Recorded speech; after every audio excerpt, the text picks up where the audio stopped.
That is the resistance temperature detector. इससे previous lectures में हम पढ़ चुके हैं थर्मोकपल्स, थर्मिस्टर्स, स्ट्रेन गॉजेस के बारे में। सो अगर आपने वो वीडियोस नहीं देखे हैं तो लिंक आपको डिस्क्रिप्शन में मिल जाएगा, आप वहाँ से देख सकते हैं। So starting with the RTD, that is resistance temperature detector. So ये एक टेम्परेचर सेंसर है जो कि किसके ऊपर वर्क करता है, based on the principal that metal का जो रेजिस्टेंस है वो इंक्रीज़ होता है जब टेम्परेचर इंक्रीज़ होता है। सो RTD जो है वो मेटल का बना होता है और मेटल्स में क्या होता है, रेजिस्टेंस वेरी करता है with change in the temperature. And ये जो RTD है that is a kind of passive sensor. Passive sensor means कि उसको एक्सटर्नल एनर्जी का ज़रूरत पड़ेगा, it will need the external source of energy. So यहाँ पर जो मोस्ट ऑफ द RTDs होते हैं they are made up of platinum. क्यों ऐसा क्यों होता है? क्योंकि प्लैटिनम जो है that is stable and repeatable resistant temperature relationship, high melting point होता है, कोरोजन रेजिस्टेंस होता है, जिससे कि हम इंश्योर कर सकते हैं ड्यूरेबिलिटी। अगर हम फॉर्मूला इसकी बात करें तो RT is equal to R0 1 plus alpha T minus T0 for the narrow temperature ranges, जहाँ पे RT जो है that is resistance at the temperature T, R0 क्या है, रेफरेंस टेम्परेचर पे रेजिस्टेंस, और बीटा और अल्फ़ा जो है यहाँ पर टेम्परेचर कोफिशिएंट्स है of the resistance, and T is the temperature in the Celsius. अब RT is equal to R0 1 plus alpha T minus T0 plus beta T minus T0 का whole square. अब ये जो है, ये जो फॉर्मूला है that is for the wide temperature range, for the wide temperature range के लिए ये फॉर्मूला है, और नैरो टेम्परेचर रेंज के लिए हमारे पास ये फॉर्मूला है। सेम ही है, बस ये बीटा वाली टर्म आपको ऐड करनी है। नाउ RTD जो है that do not generate their own voltage. अभी तो बताया कि जो RTD होता है वो पैसिव टाइप का सेंसर है। क्यों? क्योंकि वो खुद का वोल्टेज जनरेट नहीं कर सकता, it require external current to create the voltage drop that can be measured. So उसको एक्सटर्नल सोर्स ऑफ एनर्जी का ज़रूरत होता है। और अगर हम सर्किट की बात करें तो बिल्कुल हमारा थर्मिस्टर जैसा ही है, जैसे व्हीटस्टोन ब्रिज इतना हमने थर्मिस्टर में डिस्कस किया था, बिल्कुल सेम, बस यहाँ पे RTD हमने लगा दिया है instead of the thermistor. So Wheatstone bridge कैसे अगर बैलेंस्ड है और अनबैलेंस्ड है, वो चीज़ यहाँ पर हमें देखनी है कि बैलेंस्ड कब होता है। सो मान लो कि ये हमारे पास रेजिस्टर्स हैं 4,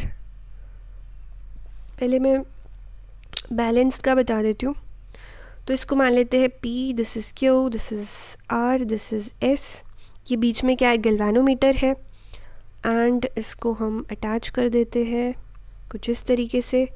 ये वाला पॉइंट ले लेते हैं A, ये वाला पॉइंट ले लो B। सो बैलेंस्ड कंडीशन कब होगी? आप व्हीटस्टोन ब्रिज को बैलेंस्ड कब बोलोगे? बैलेंस्ड कब बोलेंगे? जब P by Q is equal to R by S हो and IG is equal to 0 हो, यानी कि गैल्वेनोमीटर में कोई करंट फ्लो नहीं कर रहा, no current is flowing through the galvanometer, और A एंड B के बीच में कोई भी पोटेंशियल डिफरेंस ना हो, there would be no potential difference between A and B, तब हम कहेंगे कि व्हीटस्टोन ब्रिज क्या है, बैलेंस्ड है। अब अनबैलेंस्ड कब होगा? देखो, ये जो पूरा सिस्टम है, सर्किट है, that is calibrated at a reference temperature. यहाँ पर ये जो हमारा R3 था, इसकी जगह हमने क्या लगा दिया, RTD लगा दिया, ठीक है। इस रेजिस्टर की जगह हमने RTD लगा दिया। अब क्या होगा कि जब चेंज होगा टेम्परेचर में with respect to the reference temperature जो हमने सेट किया था, उसके रेफरेंस में अगर आपका कोई टेम्परेचर में चेंज आता है तो टेम्परेचर में चेंज आने की वजह से रेजिस्टेंस में भी चेंज आएगा, ब्रिज जो है वो अनबैलेंस हो जाएगा, करंट फ्लो करेगा एंड आपको डिफ्लेक्शन देखने को मिलेगी। यहाँ पे you will see the deflection. And ये जो आप RTD देख रहे हो, ये क्या है, हमारे पास मेटल की वायर्स है जो कि like they are wound around the RTD material, RTD element के अराउंड वो मेटल की वायर्स जैसे लिपटी हुई है। And this is your bobbin, ये क्या है, बॉबिन है। सो इस सेम सर्किट है बिल्कुल जैसा हमने थर्मिस्टर में पढ़ा था, बस थर्मिस्टर की जगह यहाँ पे हमने RTD लगा दिया है। सो कांस्टेंट करंट को हम